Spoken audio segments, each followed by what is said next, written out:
Worried about what ingredients are hiding in your groceries? Let us take the guesswork out. We're Thrive Market, the online grocery store with the highest quality standards in the industry. We restrict 1,000 plus ingredients, so you can trust that you'll only find the best high-quality, organic, and sustainable brands, all free of the junk. With savings up to 30% off and fast carbon-neutral shipping, you get top trusted groceries at your door, and you can stop worrying about what your kids get their hands on. Start shopping at thrivemarket.com/podcast for 30% off your first order and a free gift. It's Saturday the 10th of May. I'm Mike Willer in for Jamie East, and this was a week that saw the UK sign trade deals with India and US. Tensions escalate between India and Pakistan, an American cardinal elected as Pope, and Rihanna reveal her third pregnancy at the Met Gala in New York. Grab a cup of something hot, put up your feet, and get up to speed on the 7 biggest stories of the week. This is the Standout 7 from the Smart 7. It's news, but not the news.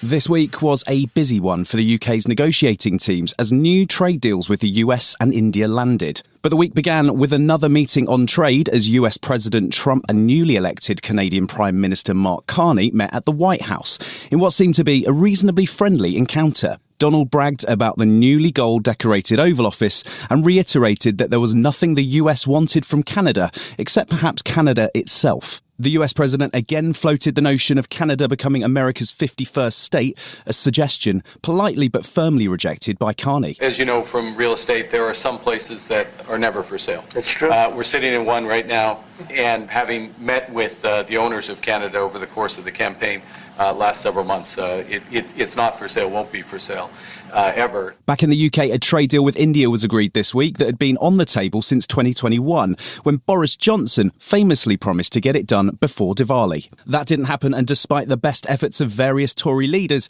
it was Labour that finally landed the deal that could be worth billions to the UK's exporters. This deal is expected to add up to £4.8 billion per year to the UK economy by 2040, and will see a new market open up for the UK's car and alcohol industries, both of which had been under threat from Trump tariffs. PM Keir Starmer spoke positively about the deal just before hostilities broke out between India and Pakistan. This is the biggest trade deal that we, the UK, have done since we left the EU, and it's the most ambitious trade deal that India has ever done.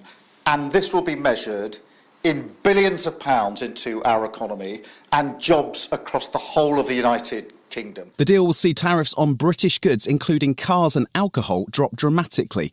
But it's a clause on Indian workers and an exemption from national insurance that's been causing anxiety among the opposition. Business Secretary Jonathan Reynolds told ITV News that the deal won't have any significant impact on new migrant workers entering the British economy. There's no impact on the immigration system whatsoever. There are no visas pledged for Indian students or for healthcare workers. There's been some speculation on in the press. What it does do is do a tremendous trade deal for the UK with the fastest growing major economy in the world. Indian authorities called out Tory leader Kemi Badenoch, who had previously worked on an early version of the deal over claims she made about a two-tier tax system. They described her claims as rubbish, something that she then described as fake news. Labour MP Emily Darlington wasn't impressed by the Tory claims either. I think it's really important that we look at the detail, and Kemi's not known for looking at the detail. It's actually workers from India working for Indian companies that are coming over here and working. They're already paying taxes over in India. They're not allowed to access any kind of benefits, and they pay an additional cost to access our NHS when they're here. The good week for the UK economy continued on Thursday with the announcement of another trade deal, this time between the UK and the United States. It seemed as though President Trump was keen to get something rushed through as pressure mounts over his ongoing tariff war with China. He was happy to talk up the UK as a significant trading partner for America and the potential that the new deal might unlock. I'm thrilled to announce that we have reached a breakthrough trade deal with the United Kingdom, incredible country. Today is a victory day for World War II. We won the war together, so there could be no more perfect morning to reach this historic agreement, and it's beautiful weather out. I will tell you that, Keir, beautiful weather. This was the first deal announced since Trump's Day of Liberation, and it's not clear exactly what the deal will mean. Although Donald was keen to talk about US beef being sent to the UK. It's clear that for the UK, the US will slash tariffs on steel, cars and aluminium. And there were awkward scenes as Starmer, speaking on speakerphone dialed into the Oval Office from the Land Rover factory in the West Midlands. He made sure to praise the US president and his negotiating team. This is going to boost trade between and across our countries. It's going to not only protect jobs but create jobs. And as you say, Donald, the timing couldn't be more apt. With inflation relatively stable at 2.6% and some concerns about growth figures in the wake of Donald Trump's tariff wars, the Bank of England cut interest rates again on Thursday to 4.25%. Bank of England Governor Andrew Bailey hailed the trade deals and the signs of wage growth in the economy. We expect underlying GDP growth to remain subdued in the near term before economic activity starts to pick up later this year as household spending and business investment recover, supported by a downward path for interest rates. Chancellor Rachel Reeves was also striking a positive note despite concerns that inflation may still rise during the summer. It's very good news that we've had 4 interest rate cuts now in the last 10 months. I recognise, though, that families are still struggling with the cost of living crisis, and whether it is interest rates or inflation, it's so important that this government has returned stability to the economy.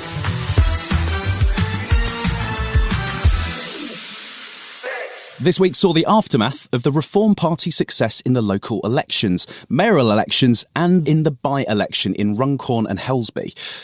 They won the by-election by just 6 votes over Labour's candidate in what had been seen as a safe seat, and they also picked up 677 new council seats and 2 Reform mayors. Dame Andrea Jenkins, a former Tory and now Reform Mayor of Greater Lincolnshire, immediately courted controversy by suggesting that asylum seekers should be housed in tents. The growth of Reform has seen the Tories lose a huge amount of council seats, but Tory leader Kemi Badenoch said last weekend that she's confident that she can stop Nigel Farage's party. My job is to make sure that he does not become Prime Minister because he does not have the answers to the problems the country is facing.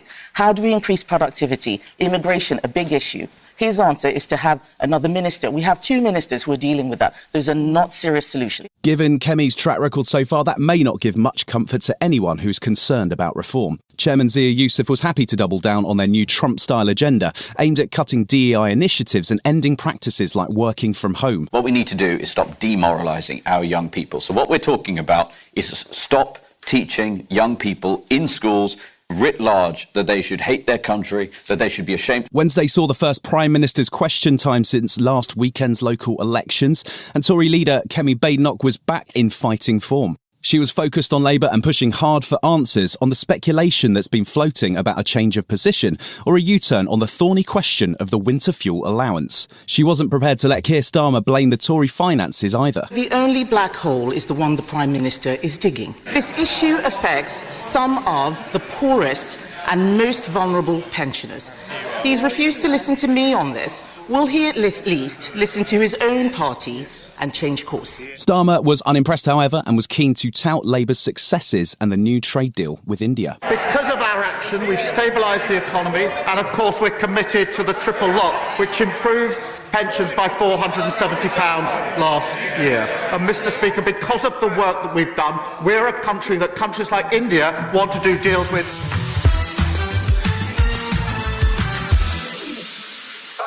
There's been a dramatic escalation in tensions between India and Pakistan this week.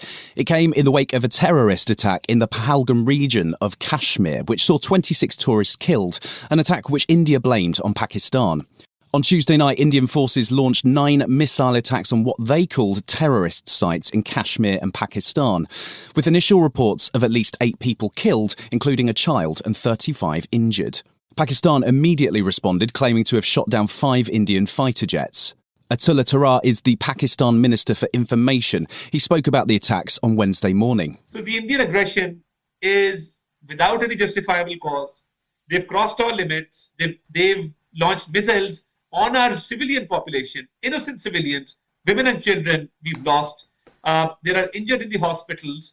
So I think Pakistan had a right to respond, and we've rightly responded and shot down 3 of their planes. By Thursday, the death toll from India's attack on Pakistan on Tuesday night had risen to 31 people, according to Pakistani authorities, who accused their neighbour of igniting an inferno. Both India and Pakistan are nuclear powers, and there's growing concern that this situation could escalate into a much more serious conflict.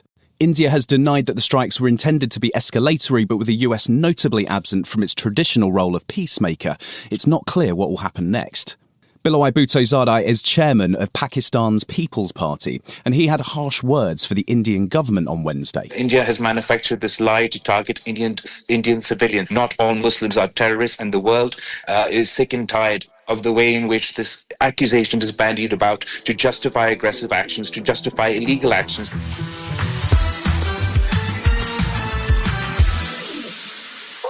Israel announced a new offensive in Gaza on Monday, with Prime Minister Netanyahu promising what he called an intensive military operation aimed at defeating Hamas. There were warnings that Israel is planning to capture all of the Gaza Strip for an unspecified period of time, and it's expected that the civilian population will have to move to southern Gaza. The new offensive seemed at odds with any plan to aid the release of the hostages, although there may still be potential for a ceasefire during Donald Trump's visit to Israel next week. In the meantime, Israel's aid blockade has continued for more than 65 days now, and Mahmoud Al-Saka, head of Oxfam Food Security, said things are grim on the ground. So we are facing a catastrophic humanitarian situation. And today we are seeing that Gaza again is on the brink of famine, because it's simply there is no food left in Gaza. During the week, there was increasing concern about Israel's plan for Gaza, which is codenamed Operation Gideon's Chariots. Israeli Finance Minister Bezalel Smotrich announced on Tuesday that the intention is that Gaza will be entirely destroyed, and Gazan civilians are expected to flee to third countries. The plan sounds alarmingly like Donald Trump's previously floated plan to redevelop Gaza as an international tourist destination, and it's alarmed governments around the world who feel that the plan amounts to ethnic cleansing. The Palestinian ambassador to the UK is Hassam Zomlot, and he said that it is essential that world leaders make their protests heard. We've just concluded a visit by my Prime Minister, and there were a lot of conversations about the need of the international community, including the UK, to enforce international law rather than call for it. So if you want to enforce this, stop calling and asking Israel to abide by international law. Enforce it. President Trump is due to visit the Middle East next week, and he's been teasing a big announcement. But while all this plays out, the Israeli blockade of food and aid for the people of Gaza continues. And Tess Ingram, communications manager from UNICEF, said something has to be done. Every day that this continues is a day where a child is not getting the food that they need to survive. And this is a man-made problem. We have food sitting on the other side of a barbed wire fence, hundreds of trucks of UNICEF supplies. These are life-saving supplies that are not being allowed in. Still to come on the Standout 7 in association with Metro, America gets its first Pope and Europe marks VE Day. Right after this. Want a workout that actually works? Hydro delivers a full-body workout that hits 86% of your muscles in just 20 minutes. Rowing with Hydro combines strength and cardio, with thousands of workouts led by Olympians in breathtaking locations. No wonder 9 out of 10 members are still active 1 year later. Try Hydro risk-free at hydro.com and use code ROW to save up to $475 off your Hydro Pro rower. That's HYDROW.com, code ROW. Welcome back. After a papal conclave that lasted a little more than 24 hours, white smoke emerged from the chimney of the Sistine Chapel at around 5 p.m. on Thursday evening. That was the sign that the assembled cardinals had agreed on a single candidate, and it kicked off a range of traditional celebrations as bells rang out across St. Peter's Square. Just over an hour later, the new pope, now known as Pope Leo XIV, emerged to greet the faithful. In a break with tradition, he's an American. Cardinal Robert Francis Prevost is originally from Chicago and was only appointed a cardinal in 2023. America's first pope paid tribute to Pope Francis and sent his message to the world. La pace sia con tutti voi. Peace be with all of you. Fratelli, sorelle carissimi. Brothers and sisters, dear brothers and sisters, this is the first greeting of Christ resurrected, the good pastor who gave life for the Lord. And I would also like this greeting of peace comes into your hearts and joins everyone, all peoples and the whole earth. Peace be with you.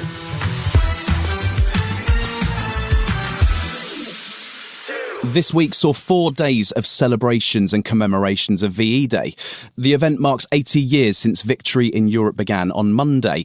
The event marks 80 years since victory in Europe and began on Monday with a flypast by the Red Arrows over Buckingham Palace and watched by the King and Queen and various members of the royal family. There was a party on the HMS Belfast, one of the few surviving naval vessels from World War II, and Queen Camilla visited an instalment of 30,000 ceramic poppies at the Tower of London. Monday's event saw actor Timothy Spall perform Winston Churchill's famous victory speech from 1945. My dear friends, this is your hour.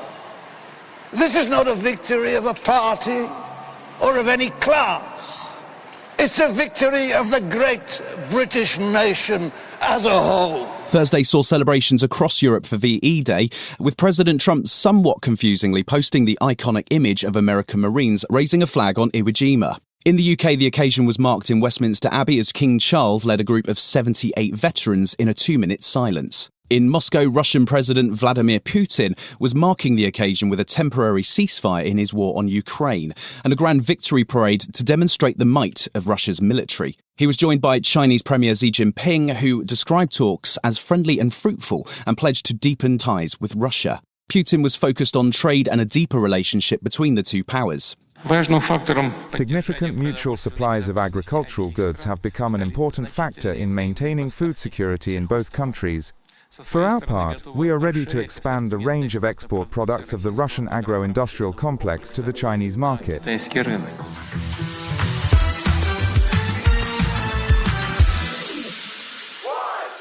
If it's the first Monday in May, then it's got to be the Met Gala. The theme for this year's event was Superfine, Tailoring Black Style. It was inspired by the Metropolitan Museum of Art's Costume Institute exhibition that featured the Black Dandy. Iconic looks were served throughout the night, but the big news was when Rihanna revealed she is pregnant with baby number 3. Her husband and co-curator of the night, A$AP Rocky, was suitably proud on the red carpet. It was amazing, Decided holding that, and it's time to just show the people what we was cooking up, and I'm glad everybody's happy for us, because we definitely happy, You've been listening to The Smart 7. We'll be back tomorrow at 7 a.m. Hit that follow button and have a great day. Give us 7 minutes, we'll give you the world.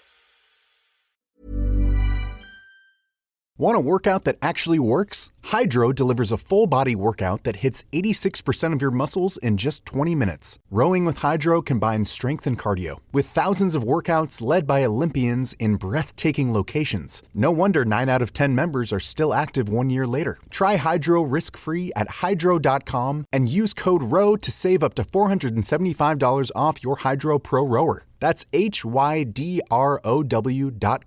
code ROW.